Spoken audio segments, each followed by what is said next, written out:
Bienvenue à tous pour cette nouvelle série de podcasts, les recettes santé par mon RFS. Je suis Bastien, membre de l'équipe et ma sœur kinésithérapeute.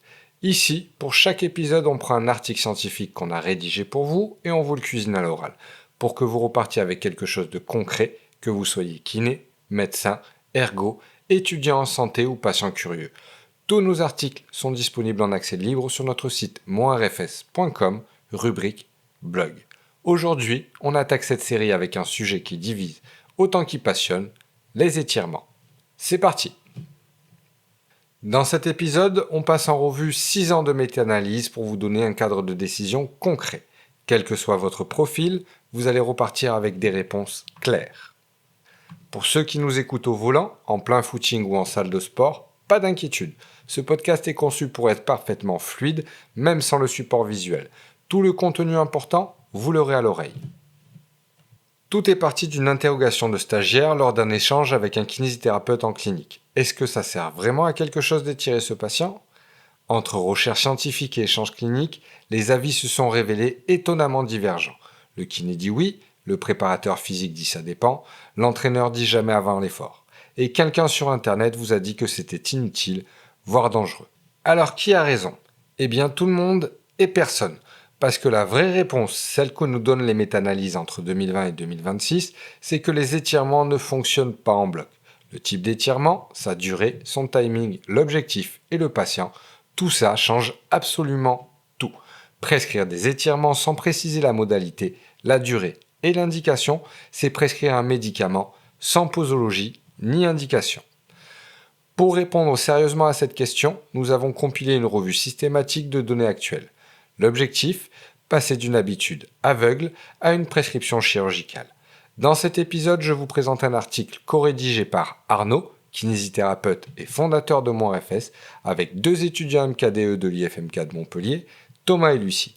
Merci à eux pour cette revue de littérature. Attachez vos ceintures. On commence.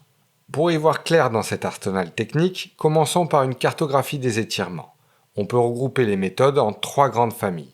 Chacune a sa logique, son mécanisme, son indication. Et surtout, ce ne sont pas des silos hermétiques. On peut les combiner et on y reviendra en fin d'analyse.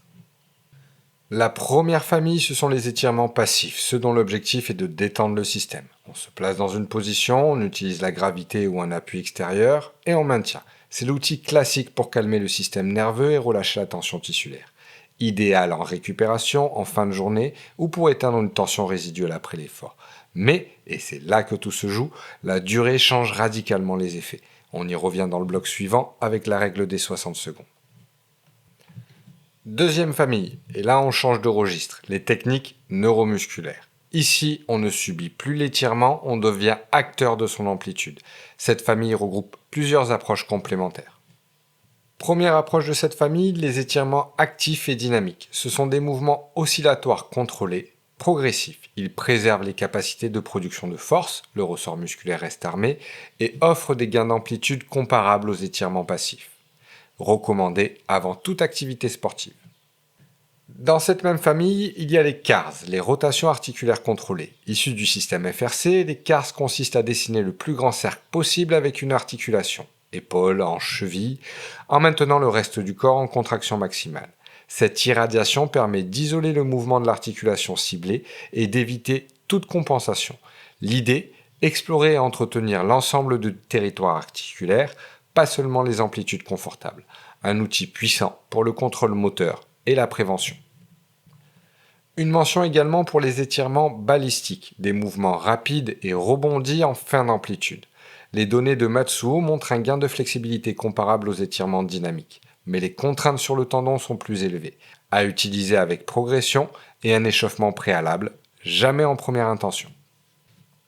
Autre outil majeur de cette famille, le PNF ou contracté-relâché. C'est la technique qui exploite directement les réflexes du système nerveux.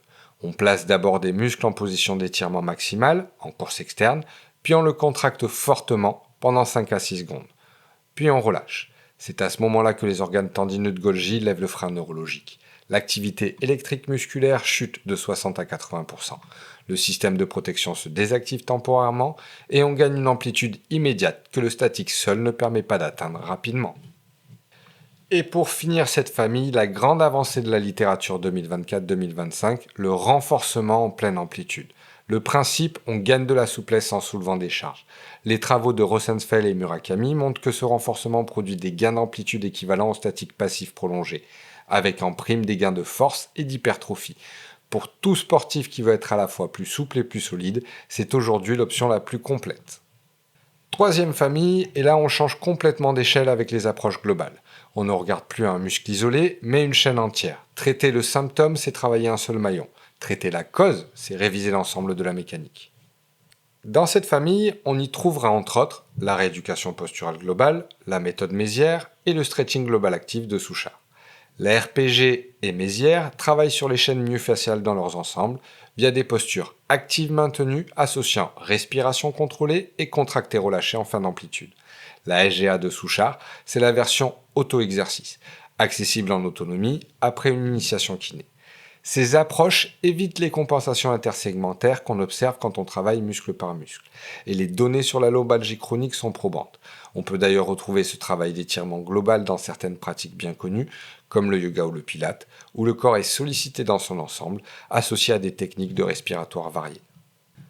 Maintenant qu'on a nos outils, passons à la science de la dose. Parce que même le meilleur outil mal dosé devient inefficace ou contre-productif. 3 points essentiels dans ce bloc. Premier point, la règle des 60 secondes. C'est le point le plus important de cette revue pour tous les sportifs et professionnels de terrain.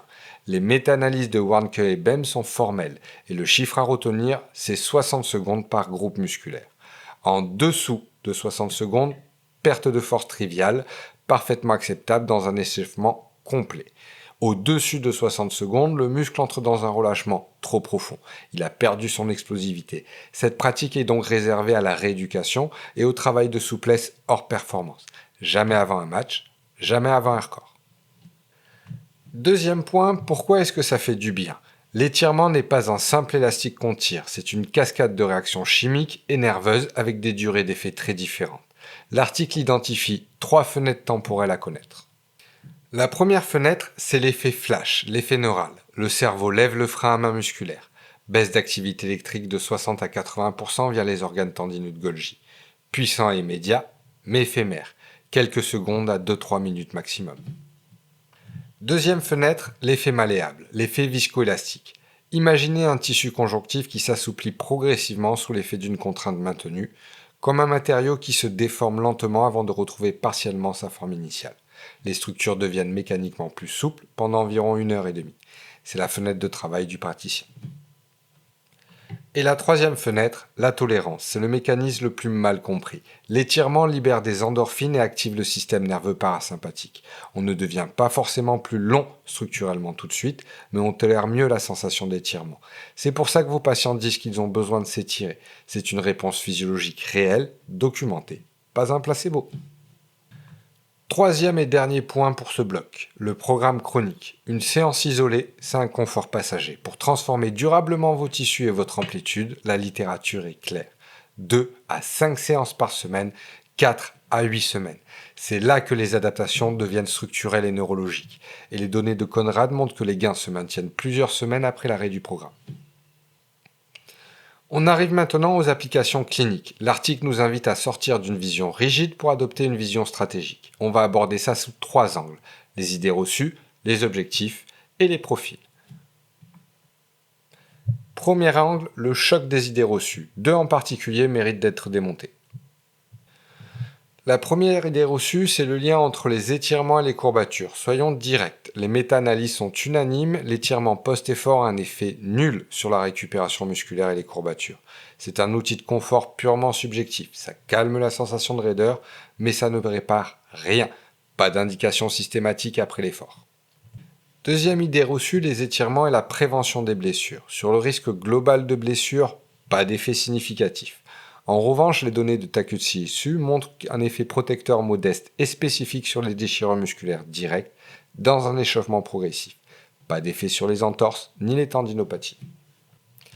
Deuxième angle, la stratégie selon l'objectif, parce que la bonne technique dépend avant tout de ce qu'on cherche à obtenir. Avant l'effort d'abord, si vous voulez préparer une amplitude pour une séance de sport, on reste sur les étirements dynamiques, les CARS ou le statique court. On reste sous la barre des 60 secondes. Le ressort reste armé, les articulations sont mobilisées, le système nerveux est prêt. À long terme, pour gagner durablement en amplitude, on mise sur le statique long en entraînement, ou encore mieux, le renforcement en pleine amplitude. C'est là qu'on reconstruit le tissu en longueur avec le bonus de force. Troisième angle, l'approche par profil, parce que la bonne technique, c'est aussi la bonne technique pour la bonne personne. Le sportif d'abord. Dynamics et CARS avant l'effort pour garder le ressort tout en préparant les articulations. Renforcement en pleine amplitude pour la souplesse fonctionnelle, jamais de statique long avant une performance. Le sédentaire et la personne âgée ensuite. L'objectif ici est le bien-être quotidien et la lutte contre l'enraidissement. Étirement court, mobilisation, programme de 4 à 8 semaines. Les données de Conrad montrent des effets durables et bien tolérés sur ces populations. Profil à part entière, la personne hypermobile. Attention, on ne cherche pas à allonger ce qui est déjà trop lâche. Étirer quelqu'un d'hypermobile sans contrôle neuromusculaire, c'est fragiliser encore davantage des structures qui manquent déjà de tenue. On renforce pour sécuriser l'amplitude, on ne l'augmente pas. CARS et renforcement en pleine amplitude sont les outils de choix ici. Et enfin, le patient neurologique. On s'appuie ici sur les étirements statiques longs associés au PNF en programme multimodal. Régularité plutôt qu'intensité. Les données de Gomez-Quaresma montrent une réduction temporaire du tonus après AVC, effet dose dépendant, toujours dans un programme global. Pour clore cette partie sur les profils, une donnée épidémiologique qui remet les choses en perspective. On a tous en tête cette image, le pratiquant de yoga, souple qui ne se blesse jamais, et le powerlifter, raide qui finit sur le billard. Les données de Kramer et Tung confirment que le powerlifting se blesse effectivement plus. Mais ce n'est pas la souplesse qui protège le yogi, c'est le fait qu'il contrôle activement son amplitude. La souplesse passive sans le moteur musculaire derrière, c'est une voiture sans frein. Ce qui protège, c'est la capacité de maîtriser ce que votre corps peut faire, pas juste l'étendue de ce qu'il peut atteindre. Et pour conclure ce bloc, le message peut-être le plus important de toute cette revue, casser les silos. Ces 3 familles de techniques sont cumulables, ce ne sont pas des approches isolées, c'est une boîte à outils qu'on utilise en synergie. Associer quelques CARS ou un PNF pour préparer le système nerveux avant un étirement statique plus profond, effet neurologique d'un côté, mécanique de l'autre, donne un résultat bien supérieur à n'importe quelle technique utilisée seule. C'est ce que la littérature appelle une approche multimodale et c'est ce que les cliniciens expérimentés font instinctivement depuis des années. On arrive à la synthèse. Pour conclure cette analyse, voici les 4 points concrets que vous pouvez amener avec vous dès aujourd'hui. Premier point, la hiérarchie des preuves. Le niveau de preuve est élevé pour 2 objectifs précis. L'échauffement, dynamique et statique court sous 60 secondes, validé, reproductible, sans risque de perte de performance. Le gain de souplesse à long terme, programme de 4 à 8 semaines, 2 à 5 fois par semaine. Les adaptations sont réelles et durables. Deuxième point, le choix de la modalité selon l'objectif. Le tableau de décision de l'article est catégorique. Pour les performances explosives, Dynamics et CARS. Pour le gain d'amplitude avancé, PNF, supérieur au statique classique. Posture et lombalgie, approche globale, RPG-SGA. Staticité neuromusculaire, statique long associé au PNF, en programme multimodal. Troisième point, ce qui ne fonctionne pas et le niveau de preuve est élevé. 2 consensus solides à retenir. Récupération et courbature, aucun bénéfice objectif. Prévention globale des blessures, pas d'effet démontré au niveau populationnel. On peut cibler les déchirures musculaires dans un contexte précis, mais ce n'est pas un bouclier universel. Et pour finir, la formule clinique à retenir, celle qui résume tout ce qu'on vient de parcourir, l'étirement n'est plus utile ou inutile, il est adapté ou inadapté, selon la modalité, la durée, l'objectif et le patient. Voilà pour cette revue de littérature sur les étirements. On espère que ce tour d'horizon vous donne un cadre concret pour vos prescriptions, vos séances ou simplement pour comprendre ce qui se passe dans votre corps quand vous vous étirez. Si vous voulez aller plus loin, l'article complet est disponible dans la rubrique blog de notre site Mon RFS. Vous y trouverez les tableaux comparatifs, les références scientifiques complètes avec les niveaux de preuve et surtout notre logigramme interactif, un outil disponible directement sur le site qui vous propose 3 questions et vous oriente vers la technique la plus adaptée à votre situation. Que vous soyez professionnel de santé ou sportif, il est conçu pour vous.